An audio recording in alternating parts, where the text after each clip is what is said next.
Hello, everyone. How stuff is action. Welcome back in. I think this is all of us. We might kick off and stay to time. Otherwise, I think the other people on the organising committee are going to have my head. I did want to introduce our General Counsel panel, our last session for the day, and the one that I'm most excited for. My name's Sam. I'm from the marketing team here at Passle, and we've hopefully given you guys a really enjoyable day and very insightful day. So thank you all for very much for turning up. And most importantly, thank you very much for sticking around for this session, because I think it's going to be the best one by miles. Now, I did envisage, when I thought about introducing you, I thought you would stand off stage and we'd come on like rock stars. You messed it up. Sorry about You've that. beaten me to it. So I'd like everyone else, if you can please be upstanding and give a very, very warm New York welcome to our General Counsel panel. Wow.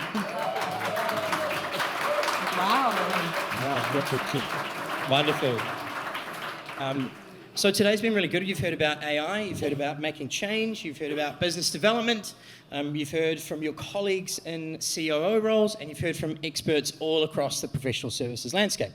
It's now time to hear from the people that matter the most, and the people who need you the most. These are the people that need you to help your firm produce the most valuable and the most insightful things that are going to make their lives easy. So without further ado, I'm going to introduce our panel. We have Alex Dimitrov leading us off. Alex is Senior Vice President and General Counsel at Sotera Health Group, and he brings previous experience as a partner at Kirkland & Ellis, as well as Zoikhauser Group. Alex has served a variety of leadership roles at General Electric, including President of their Global Growth Organization and as General Counsel. Alex is a published author and an adjunct professor at Harvard Law and New York Law School. Thanks very much, Alex, for joining us. Next to Alex, we have Lisa Anastos, Chief Legal Officer and General Counsel at Idea Quest. That was a very late change for me, Idea Quest, and you also sit on the Board of Advisors of Lifehikes. Correct. And Lisa brings experience from over 100 acquisitions, mergers, recapitalizations, and many other legal ventures. She's built teams for companies from $1 million to multiple $1 billion. She's a speaker and guest lecturer on technology, public policy, and the arts. Thank you very much, Lisa. It's lovely to have you on the panel here. Alongside Lisa, we welcome Brian Rourke, Chief Legal Officer and General Counsel at Harvard Maintenance. Brian serves on the Board of Directors at the Building Service Contractors Association International and has been an advocate for the industry on Capitol Hill. Brian brings experience from his time at Proskauer Rose, as well as Buchanan, Ingersoll and Rooney. And finally, last but not least, rounding out our panel, we welcome Julia Slaskin, Executive Vice President and General Counsel at Host Hotels. Julie's been an advisor across an extensive range of company boards and brings experience from General Dynamics, where she served as General Counsel and Vice President. So thank you all for joining us. Hopefully I did you all justice. There's some very impressive resumes to go through on LinkedIn before introducing you, so I hope everyone appreciates the wealth of experience that we have on the panel with us here. So I'm going to go down the line here and ask you kind of one by one, if we can just go down the line, to describe your company a little bit that you work for, and just talk about your process for finding legal suppliers. If I can hand to you. Yeah, no, happy. Thank you for having me. So I'm at Host Hotels and Resorts, which is the country's largest lodging REIT. So we own hotels. We don't operate them. Marriott, Hilton, Four Seasons, Hyatt, they all operate them, but we own them. And I have a team of 15 in my department, about 8 lawyers, and the rest are paralegals and contract professionals. And I joined Host about 4.5 years ago in November of 2019. So just reflect on that timing for a minute to go into the hospitality industry. But I tell you that because it made the law firms that much more valuable to me. Here I was in a totally new industry right in the middle of COVID trying to figure things out. So how do I find suppliers and firms to help me? It is almost primarily driven by relationships. When I'm looking for a firm, I call my general counsel friends. And I often call sometimes other law firms. So if I need a firm in a region or I need a specialty, I'll reach out to other law firms and ask them for recommendations. But it's all relationship-based for me, and that's really how it all starts. So Brian Rauch, I'm General Counsel and Chief Legal Officer of Harvard Maintenance.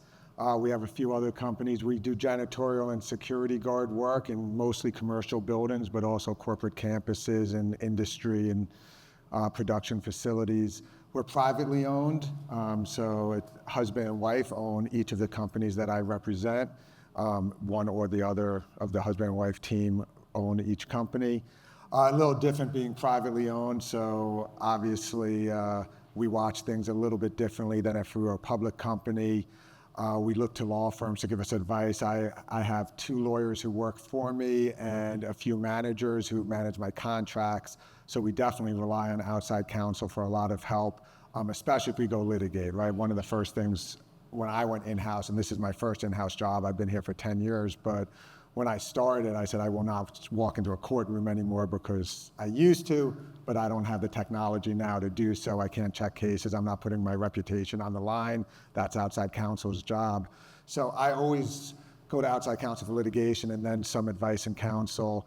Again, Julie stole the answer, but I think it's going to be pretty repetitive through all of us. It's relationship-based. I feel like it's a little old school. When I talk about relationship-based, it's to the lawyer, not always the law firm. When I was in big law in New York, I always thought my firm carried the name and it was just clients would come to the firm. Whether that was true years ago, it's not true anymore. It's definitely, you have to be 1 or 2 degrees away from me. You could introduce, plenty of lawyers I hire, I get introduced somewhere and then I try to test them out. I give them a smaller case and then I'll use a bigger case. But I have to know who I'm using or it has to be recommended by someone I know. Alex Dmitriev, I'm at Sotera Health Company, which is an important company that people probably not heard of. I hadn't before I started working there, to be honest with you. We sterilize medical equipment, including virtually every piece of equipment that doctors use every time you visit them, every time you go in the hospital for a procedure. So what we do is essential, but it's being challenged in a lot of courtrooms across the United States because we use ethylene oxide, which is carcinogenic, and the claim is that minuscule amounts of ethylene oxide that's emitted from our facilities causes cancer, something that we dispute, but something that continues to be a very live issue where we need some of the best law firms in the country to help represent us in cases to validate our reputation as a safe and ethical company with a lot of integrity, which I firmly believe. I came out of retirement from GE because I believe so much in our company's mission and I'm proud of what we do. I also have gone from a legal team of 5,000 to a legal team of 15. And so when you have a legal team of 15, small but mighty, you don't have time for all the RFP stuff and the extensive things we used to do at GE. So our system too is driven by relationships, people that our team know and people that our team are interested in getting to know. And so it's all about earning the opportunity to compete for our business based on recommendations, experience, and more than anything else, results. So hello, it's nice to meet everybody. I am the Chief Legal Officer and Chief Strategy Officer of a company called IdeaQuest. We are a sports marketing agency. We represent big corporations and their investments in sports and sports sponsorship, which right now it is a pretty sexy time. We're in the NBA finals, but I've worked at a variety of companies. I was first at Kirkland and Ellis, so didn't know that. We were and then my first was a private equity fund, whereas our first General Counsel, funny enough, focused on sports investment and hiring counsel, making sure we had right lawyers for our various portfolio companies. Then I did, big financial services, Goldman, Amex, and then tech companies, fintech, health tech.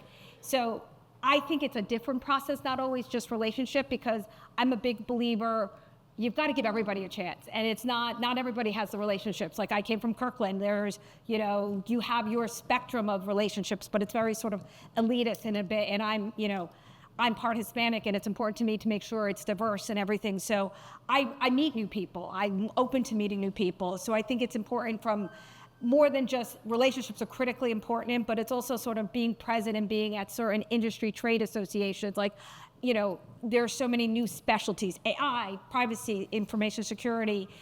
I'm meeting people at IAPP, I'm meeting people at different, I sit on different boards and going through that. So I think it's important especially if you focus on a specific area, to be present and in those industry relationship events to get to know people. And because you're the expert, I want to hire the experts. I want to have people who know it and rely on them. So I think, yes, relationships are important, but it's also being the expertise in the area you protect, that you're representing.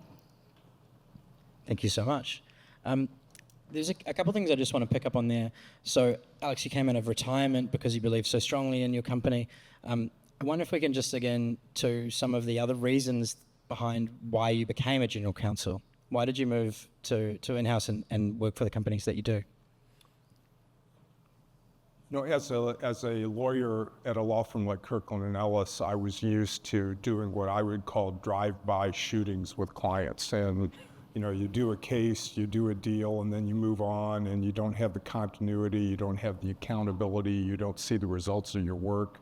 And so I really wanted to be part of a enterprise where integrity was embraced, results mattered, and the company made a difference. And so when I was offered the opportunity to go to GE from Kirkland & Ellis, a company that introduces healthcare to parts of the world that have never had it, electricity to parts of the world that amazingly still don't have it, safe travel to parts of the world that need it. And so it was an opportunity to really join a iconic American business. And since then, I have come to admire colleagues like the ones who are sitting up with me on the stage, because I think the legal profession really has an opportunity and obligation to promote integrity in business. And businesses shape the personality of its executives, but the personality of its executives also shape the ethics and integrity of business. And so I think we have a unique opportunity to make a huge difference, to make sure that businesses do things the right way, because when they do, it can be an awesome thing to watch, and to prevent things from going south, because when they do, the consequences to people who are relying on those businesses are pretty tragic. So it's an opportunity to really make a difference on a sustained business, and I've never looked back from leaving a law firm. Do we have any other takers on that one? Well, Sure. So obviously the idea of going from being a firefighter to a partner in the business is really appealing and definitely appealed to me. For me, I was a labor and employment partner at law firms. I went to a company that, while private, is 10,000 employees, but because it's private, owned by a husband and wife, there's a real chance to change culture and have culture. So being a labor and employment lawyer, kind of a little bit of an HR junkie, the whole concept of being able to put a culture together and motivate a team of 10,000 employees and be a leader in the industry and we always say people first in our industry, which in janitorial and security, it's not always the case or not always believed to be the case, was really appealing to me. And just honestly, there's a lot of research out there that people work for bosses, and I think I have two of the best bosses in the world and the owners of the company. And the interview process and everything did that, right? I didn't interview them with them in a boardroom only. That was the first interview. We went out for dinner. They met my wife. They asked to see pictures of my kids. So it was the whole culture aspect of it and being able to put that culture into the business as a business partner that really appealed to me. I think I'd say one thing, sort of turning it back to you all, is everything you've heard, and I think everything they've said is absolutely right. I feel the same way about why I went in-house. But it highlights why the relationship with the law firms is so important for the general counsel, because I heard the word culture and caring and community and those things, right? So we need law firms that operate in the same way, and law firms that will take the time to understand what our company cares about and what our culture is like. So one of the things that's so important to me, at a law firm, is that they take time to learn. They understand our risk profile, they understand our culture, they understand, our hot button issues. When a law firm does that, that is just gold, right? That is what I want in sort of a partner when I'm looking for a firm. So it's because I care about all those things that you talked about. I mean, I always say we're saving the world one luxury hotel at a time at Host Hotels, but we do a lot of amazing things in the communities, right? These hotels really do, in a time of crisis, whether it's the Maui wildfires or challenges and, after hurricanes, the hotels really become these safe havens. And again, I want a law firm that has similar values and a similar culture and aligns with that. So I think that's a great point. That's right. I hire lawyers to protect our reputation as much as to protect our pocketbooks, right? It's a brand image, and the lawyers have to go along with it. I don't want someone who's going to win a case and kill my image. Well, I want them to care about it, right? I want them to be invested enough to care as much as I do about, how the CEO is going to feel if we get this issue wrong or something like that. So can I follow up on a point you guys raised, because it really resonates with me too, and for the audience. To me, the most important thing that you can articulate when you want to represent a company like ours is why you want to do it.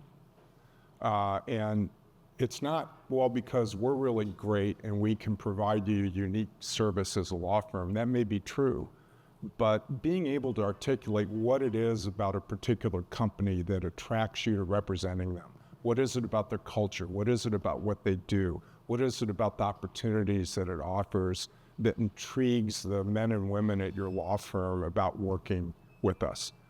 It surprises me and disappoints me how little work law firms do sometimes to understand what makes a company tick and what it does and what it needs. And just being able to really articulate why you want to be a partner with us. What is it about what we do that intrigues you and wants you to devote 1,000, 2,000, 20,000 hours over the next 10 years to working with us, to me is the most credible way to start a new relationship. And I'm going to take it a different angle, like it's culture, but it's also, you'll be surprised, understand my product, understand what I do. Sure. And I think, that seems so basic, but I've been shocked by people who don't understand, like 101. If I'm in a fintech company, we focus on mobile authentication, you got to understand what I'm doing.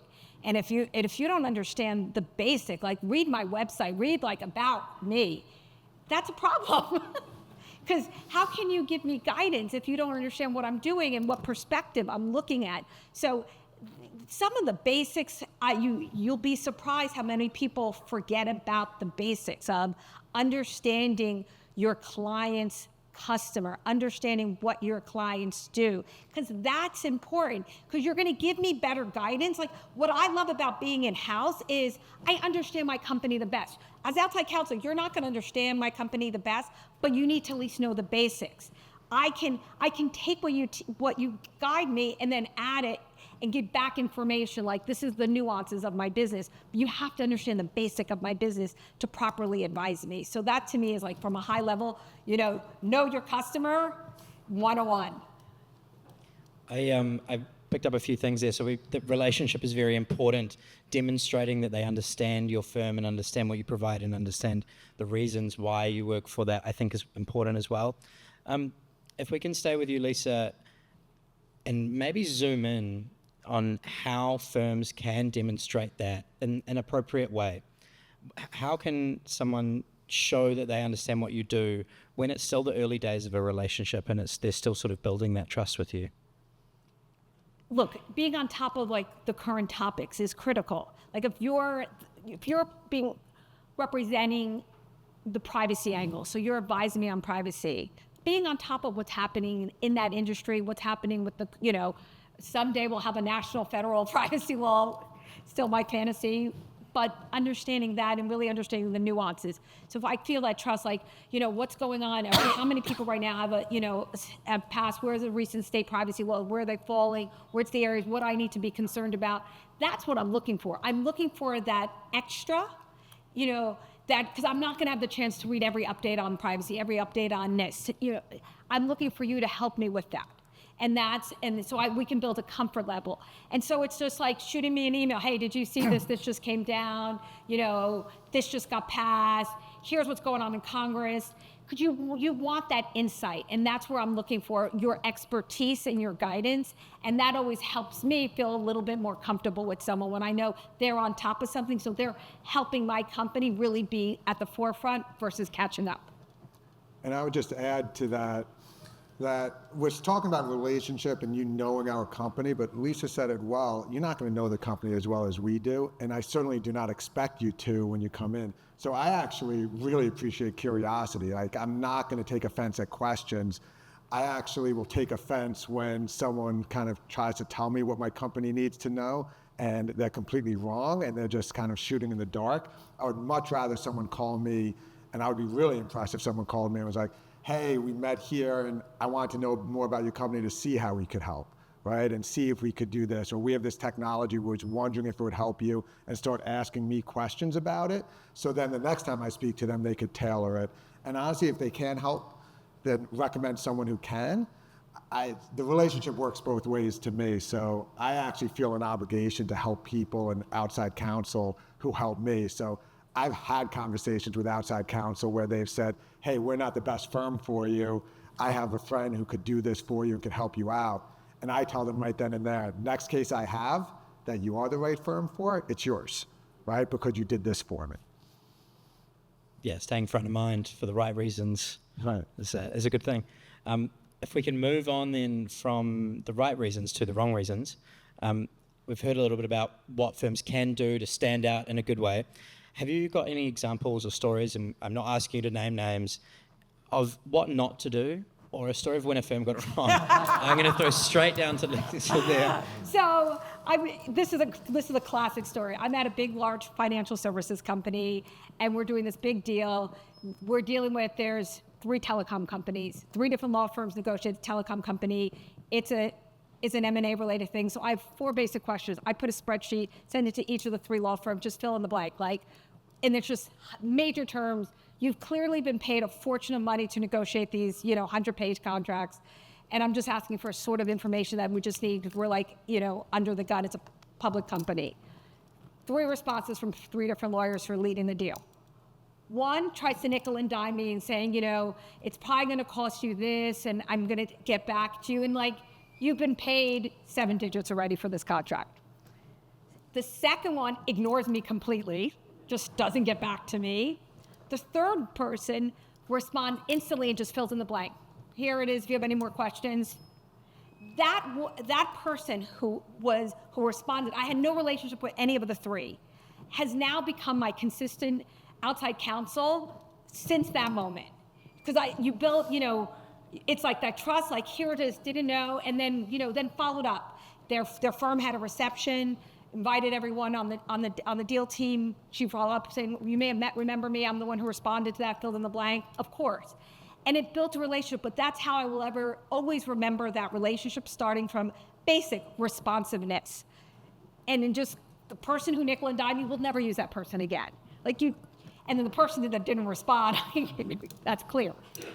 So that's my sort of 101. Let's see. Look, folks, the most important marketing communication that you send to your existing clients are the bills that you submit every month. And relegating that task to a back room that doesn't appreciate the importance of sensible, transparent billing can be a fatal mistake. I had a particular matter with a firm that will go nameless, but you never want this story to be about you, where I paid over $6 million for a successful resolution of an enforcement proceeding and couldn't have been happier with the firm's work and gladly paid the bills. 5 months later, I get a letter from the firm, not even through our billing portal, for a bill of $101.50 for a 1/10 of an hour from a senior partner for an internal consultation that took place 8 months earlier. And I didn't necessarily feel like I was getting nickeled and dimed, although you could make the case. It was more the lack of control and the lack of oversight and the lack of accountability and the lack of somebody giving enough of a shit to look at something before it went out that really, to me, just left a bad taste in my mouth. And what a shame.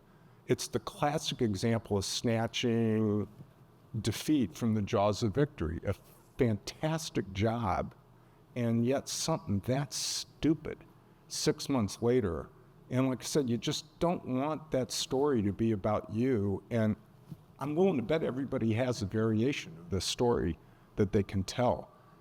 help us help you look good with our finance teams. We're accountable on budgets. We're accountable for financial outcomes. And when you just don't devote the time that's required for us to make you look good, it's impossible for us to make you look good.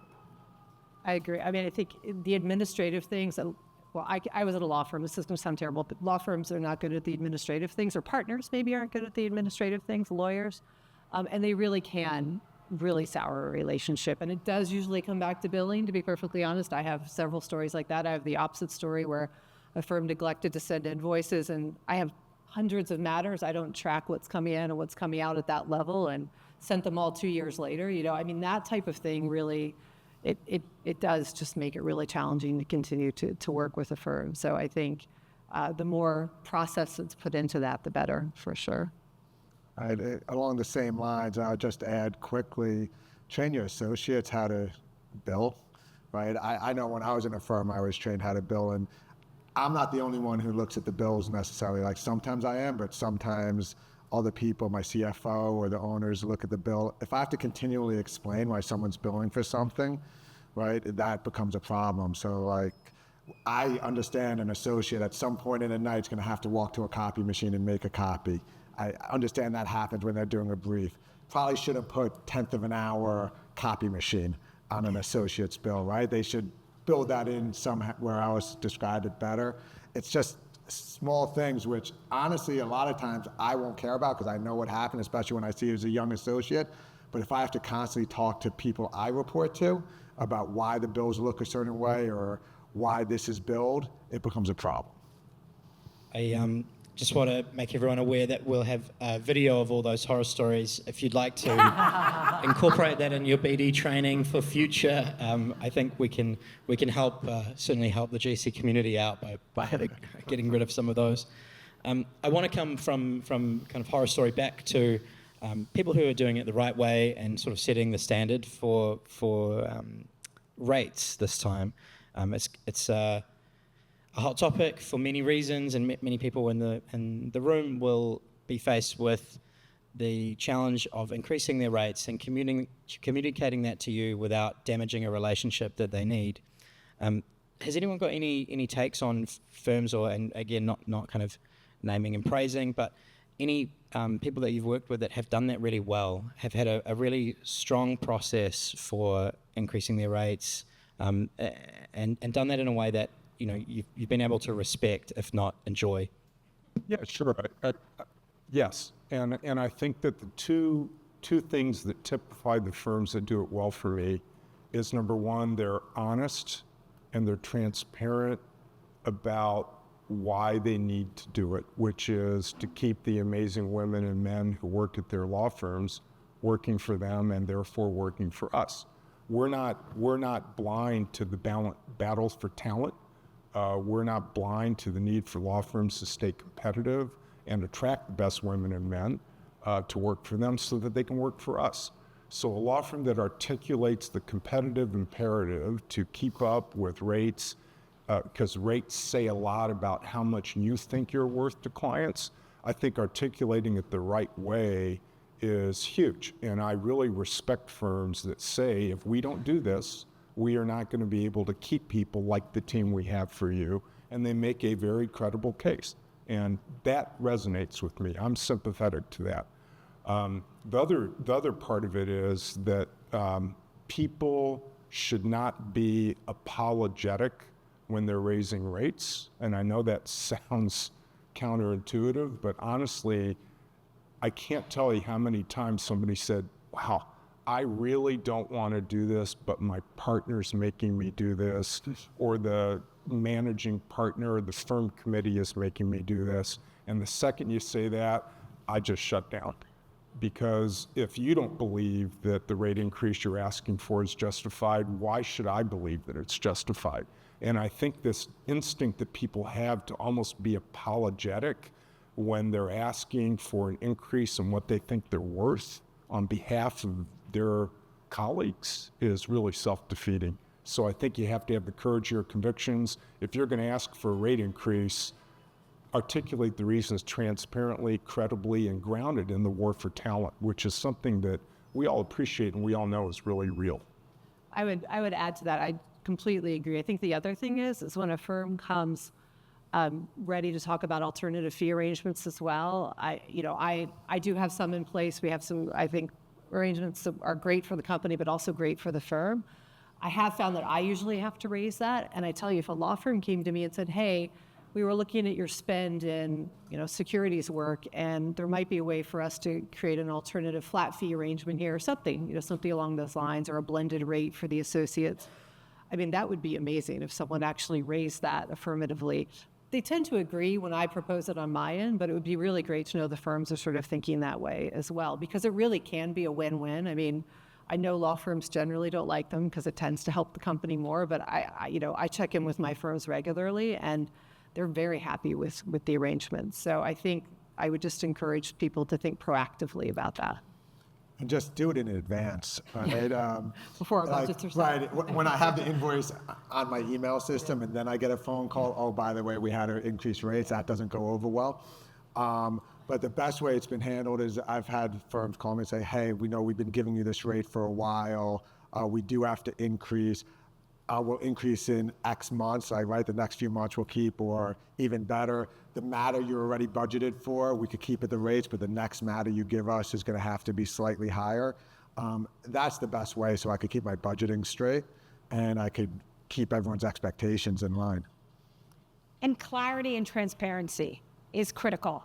And you can't say all the second years associates are getting raised 20%. Like, I want to know who on my team that you're working, what's the rate increase? Because it's back to budgeting. We all have to manage budgets. We all have to report on our numbers, or have we exceeded our spend? So to help us keep within our budget makes it stronger for us to keep retaining certain firms and to keep using the same lawyers, but it really needs to be sort of transparent and understanding. And I think the matter-specific thing is important. So, like, we've budgeted this is what we budgeted for this particular thing. Let's focus on the increase in the next matter. Because I think it's respectful and it's a two-way streak, because it's understanding what you're up against. And I think everyone respects it. We've all come from big law firms. Like, my firm was outrageous sometimes. People would say your fees are outrageous. Okay, but we're worth it.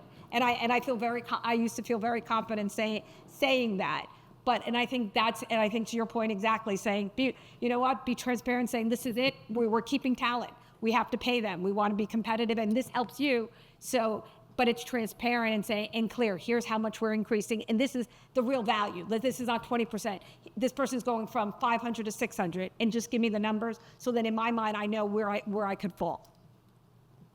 Thank you so much, everyone. I'm going to take a pause here and ask for any questions from the audience. We've got Ed with a microphone.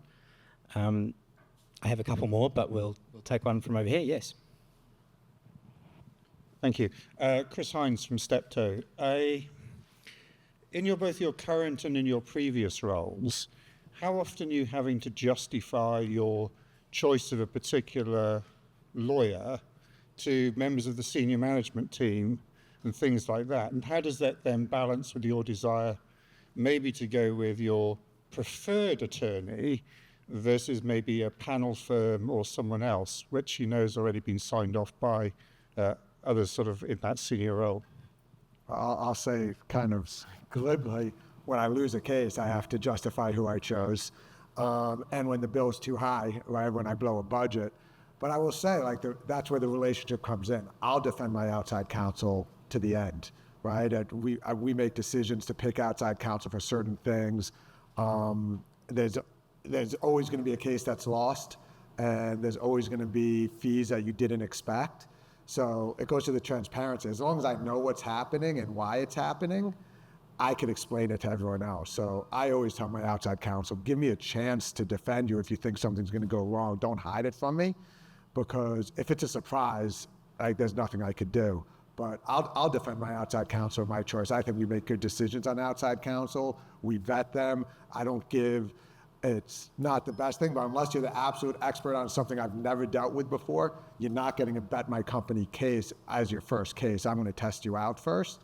And once I do that, if you pass the test, I'll defend you. Yeah, well, I don't want to speak for everyone, but I think a lot, once you reach that GC role, and probably most of us, when we were taking the roles we took, wanted to make sure our CEOs understood that we were going to choose the counsel, right? And it was really up to us. So I feel like I don't have to defend as much, but it comes back to the point of help me tell the story. When I interview you or talk to you, let's kind of build the story as to why I want to engage you. I don't find it's that difficult to make a change. I came into a new company who had legacy firms, and I did make several changes. So I think when you're kind of at the GC level, hopefully they trust you enough to make the change, but you need the help from the firm to sort of build that story and build the support. So I think the one area where the name brand still continues to make a difference is with directors on boards. Less so with senior management. I mean, if it's something with senior management where they care enough to know who's representing them and why, it's in my interest to articulate that ahead of time. Here's why I have chosen this particular lawyer to head up this deal or head up this particular case. Directors who aren't as intimately involved on a day-to-day basis get more comfort from the name brand, from a Wall Street brand. They get more comfort from the Wachtels of the world than, a startup litigation boutique that no one's heard of. That's where I go back to what I said earlier, which is help us help you make the value proposition as to why we should feel safe hiring you instead of Wachtel or instead of Kirkland & Ellis, or in addition to one of those firms. Or if you're a Kirkland & Ellis or another name brand firm, why your rate is worth it for us to hire you. Again, we can't articulate the case unless you help us with why the economics that you're earning on something are a good deal for us. I didn't say inexpensive, but value for us. And, in a bet the company case, we're going to be willing to pay bet the company rates. We just want to make sure we're spending it on the right people in the right way. Now, I'll take a flip side because I've been at another number of growth tech companies where you have new private equity, new VC investments, and they come with their firm. They want you to use the firm that they're comfortable with, that they're used to. So that's the time when you sort of have to work with them and to sort of explain to them why you believe your firm that you're sort of comfortable with, that you have experience with, may be the better choice. But that's when you work with here's where CMOs can really help their lawyers and their partners work, help them make that case. Because I have to present it to the private equity, the VC, who has comfort with the firms that they've used historically. So give me some examples. Give me to people who you worked with, deals you've worked on, so we can make the argument. And the lawyers don't always know that. They know what they've worked on. And this is where I think the CMOs and law firms can really help their lawyers, their partners who are pitching business, who want to keep business, excel and sort of be successful in that acquisition of that client or customer. I think that's an incredibly important point. And for those of you who work at the intersection of private equity firms and portfolio companies, remember that those of us in the portfolio companies are really sensitive to whether you believe that your client is us or our owners. And there's a huge difference there. And when a law firm comes to us by virtue of a relationship with an owner and then acts like that owner continues to be their primary client versus the company, that's a real drag. And it's a good way to truncate a relationship that could otherwise be very promising. You have to be sensitive to the dynamics there. And by the way, your owner client wants you to do that too. But, your client's not Bain Capital in that circumstance. It's the company that Bain Capital owns. And you have to appreciate the significance of that distinction. And you have to provide guidance from that perspective. You are outside counsel to the company, not to the investor. And that's a big distinction. We have one more.